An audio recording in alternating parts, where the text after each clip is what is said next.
Hello students, आज हम हमारी ग्लिम्सेस ऑफ इंडिया का पार्ट नंबर 3 करेंगे। 2 पार्ट हमारे हो चुके हैं। थर्ड पार्ट है tree from Assam.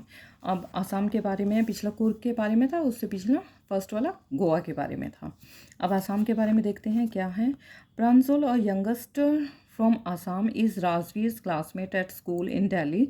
Pranjal's father is the manager of a tea garden in Upper Assam and Pranjal has invited Rajveer to visit his home during the summer vacation। अब जो ये प्रांजल है ये आसाम का ही यंगस्टर है, जो कि ये राजवीर का क्लासमेट था स्कूल में जो दिल्ली में था। जो प्रांजल के फादर हैं वो टी गार्डन में, जो अपर आसाम के टी गार्डन में मैनेजर हैं, और प्रांजल को उसने राजवीर को इनवाइट किया है अपने घर पे समर वेकेशन में। चाय गरम चाय। A vendor called out in a high pitched voice. एक तेज सी आवाज़ आती है, चाय गरम चाय। एक चाय बेचने वाला आवाज़ लगाता है। He came up to their window and asked chai sahab. वो उसकी विंडो के पास पहुंचता है और कहता है, चाय गिव अस 2 कप्स। प्रांसुल कहता है कि हमें 2 कप दे दो। They sipped the steaming hot liquid. Almost everyone in their compartment was drinking tea to.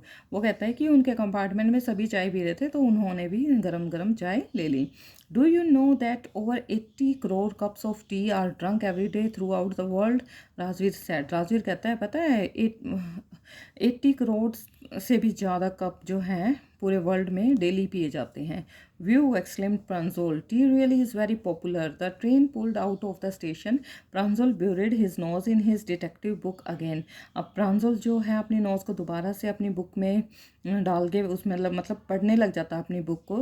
Rajveer too was an ardent fan of detective stories. Rajveer को भी ये डिटेक्टिव स्टोरीज जो हैं वो अच्छी लगती हैं। But at the moment he was keener on looking at the beautiful scenery. लेकिन अभी फ़िलहाल वो अपनी ये जो ब्यूटीफुल सीनरी है, बाहर का जो इतना सुंदर दृश्य है, वो देखना ज़्यादा पसंद करता है। कहता है ये तो मैं फिर भी पढ़ लूँगा, लेकिन यहाँ ये इतनी ब्यूटीफुल जो सीनरी है वो फिर नहीं दिखाई देगी। It was green everywhere. Rajveer had never seen so much greenery before. Then this soft green paddy fields gave way to tea bushes. वो कहता है इतनी ज़्यादा ग्रीनरी मैंने कभी नहीं देखी आज से पहले। इतना सॉफ्ट ग्रीन पैडी फील्ड थे वहाँ पे, टी बुशेस के बहुत ज़्यादा।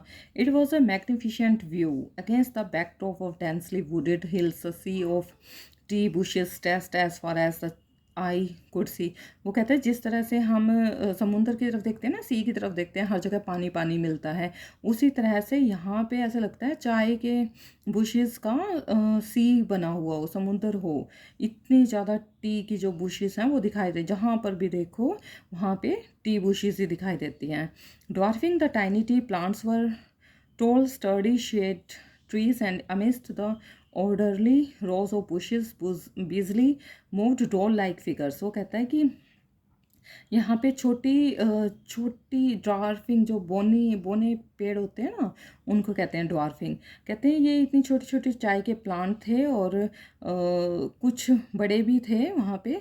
तो वो कहते हैं इनके बीच बीच में छोटी जो पेड़ थे वो भी थे, बुशेस भी थी, जो कि डोल लाइक फिगर बना रहे थे, कहीं से बड़े कहीं से छोटे, तो डोल लाइक फिगर बना रहे थे। In the distance was an अगली building with smoke billowing out of the tall chimney. वो कहता है थोड़ी सी दूरी पर एक बहुत बड़ी बिल्डिंग थी, जहाँ से कि बहुत ब्लैकी सा स्मोक बाहर निकल रहा था चिमनी से। Hey a tea garden, Rajveer cried एक्साइटली।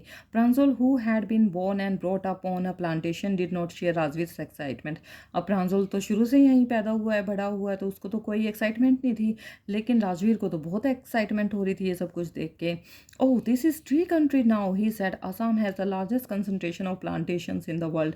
वो कहता है कि ये तो ना पूरे वर्ल्ड में सबसे बड़ी जो प्लांटेशन है ना टी की, वो होती है यहाँ पे। You will see enough gardens to last you a lifetime. वो कहता है कि मैंने इतने बड़े गार्डन कभी नहीं देखे अपनी लाइफ में। I have been reading as much as I could about tea. वो कहता है मैंने सिर्फ पढ़ा है, मैंने देखा कभी नहीं ऐसा।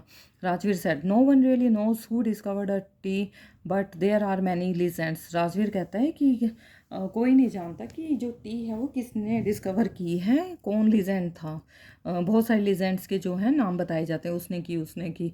What legends? Well, there's one about the Chinese emperor who always boiled water before drinking in। वो कहता है कि कौन कौन से लीजेंड, कि मैंने तो एक के बारे में सुना है, जो चाइनीज़ एम्परर था, जो हमेशा कुछ ना कुछ पानी में उबाल के ड्रिंक करता रहता था। One day a few leaves of twigs burning under the pot fail into the water giving it a delicious flavour. वो कहता है एक दिन ये कुछ पत्तियां ना इसकी उसने अपने पोट में डाल दी और उसको उबाल के देखा तो वो बहुत डिलीशियस फ्लेवर बना।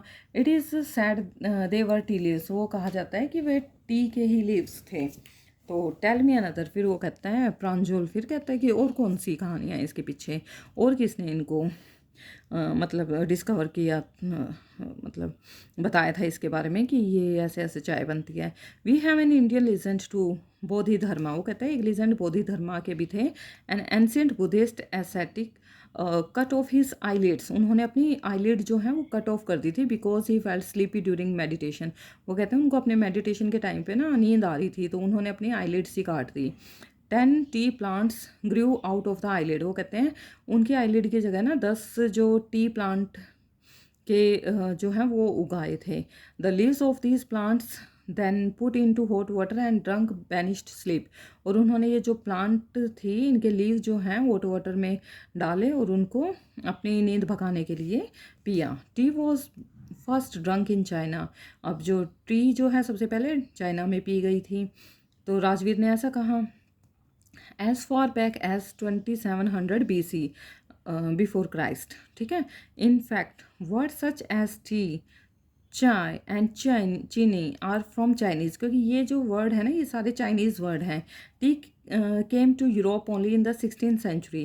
टी जो यूरोप में तो 16th सेंचुरी में आई थी and was drunk more as medicine than as beverage. वो कहते हैं डेली नहीं पीते थे वो तो ऐसे मेडिसिन इसको पीते थे। The train clattered into Mariani junction. अब जो ट्रेन है वो कहाँ आ गई, मेराइनी जंक्शन पे आ गई। The boys collected their luggage and pushed their way to the crowded platform. अब उन्होंने अपना लगेज कलेक्ट किया और उस क्राउडेड प्लेटफॉर्म पर मेराइनी के वो नीचे उतर के और जाने लगे। Pranjol's parents were waiting for them, soon they were driving towards Bari the tea garden managed by Pranjol's father. वो कहते हैं कि अब जो प्रांजल के पेरेंट थे उनकी वेट कर रहे थे। अब वो बरी के थ्रू वो ड्राइव करते हुए टी गार्डन के थ्रू जा रहे थे से होते हुए, जो कि प्रांजल के फादर मैनेज कर रहे थे जिन टी गार्डन्स को। An hour later the car weird sharply of the main road. अब मेन रोड पे क्योंकि वहाँ पे तो छोटी छोटी बुशेस ही थी टी की तो सबको साफ दिखाई दे रहा था, तो जो कार है वो ऐसे पहाड़ियों में घूमती हुई जा रही थी। They crossed a cattle bridge and entered the Dhekiabari tea estate. अब ये एक ब्रिज क्रॉस करके वो भरी टी के स्टेट में एंटर कर गए। On both sides of the gravel road were acre upon acre of tea bushes. अब सारी जगह उनको कई एकड़ टी बुशेस दिखाई दिए दोनों side. All neatly pruned to the same height. सारे सेम हाइट के थे। Groups of tea pluckers with bamboo baskets on their backs. और वहाँ पे बहुत सारे ग्रुप ऑफ टी प्लकर थे। उनकी पत्तियों को, टी की पत्तियों को जो तोड़ते हैं ना, उनके बहुत सारे जो ग्रुप थे वो थे जिनके पास बैम्बू बास्केट थी उनकी बैक पर टंगी हुई। वेयरिंग प्लास्टिक एप्रन उन्होंने डाल रखे थे ताकि उनके एप्रन जो आगे का हिस्सा है ड्रेस का वो ख़राब ना हो। Were plucking the newly sprouted leaves. और वो जो नए लीव आए हुए थे उनको प्लक कर रहे थे। Pranjal's father slowed down to allow a tractor. अब प्रांजल के फादर ने ट्रैक्टर को स्लो डाउन करवाया। Pulling a trailer load of tea leaves to pass. और उस जो टी लीव से भरा हुआ ट्रैक्टर था उसको जाने दिया, मतलब पास होने दिया। This is the second flush और स्प्राउटिंग पीरियड। ये बहुत ही स्प्राउटिंग पीरियड था उसके लिए। Isn't it mister Barua, Rajvir asked. It last from May to July and yields the best tea. वो कहते हैं कि ये ना मई से जुलाई का टाइम सबसे बेस्ट होता है टी के लिए, टी को प्लग करने के लिए। You seem to have done your homework before coming, Pranjal's father said in surprise. Pranjal के फादर कहते हैं तुमने तो इस होमवर्क किया है यहाँ आने से पहले यहाँ के बारे में सारा। Yes mister Barua, Rajvir admitted, but I hope to learn much more while in I am here. वो कहता है कि हाँ मैंने ऐसा किया है लेकिन अभी मुझे यहाँ जैसे कि मैं आया हुआ हूँ तो मुझे और भी बहुत कुछ सीखना है। देखो एक तो पढ़ने में कुछ सीखें और हम एक देख कर प्रैक्टिकली कुछ सीखें तो उन दोनों में डिफरेंस होता है। तो वो कहता है हाँ मैं पढ़ के ज़रूर आया हूँ लेकिन सीखने के लिए अभी मेरे पास यहाँ बहुत कुछ है। तो हमारे ये तीनों पार्ट हो चुके हैं, मतलब हमारा 7 चैप्टर कंप्लीट हो चुका है। नेक्स्ट वीडियो में हम इसके क्वेश्चन आंसर करेंगे, ठीक है। Thank you, like share and subscribe my channel, thank you.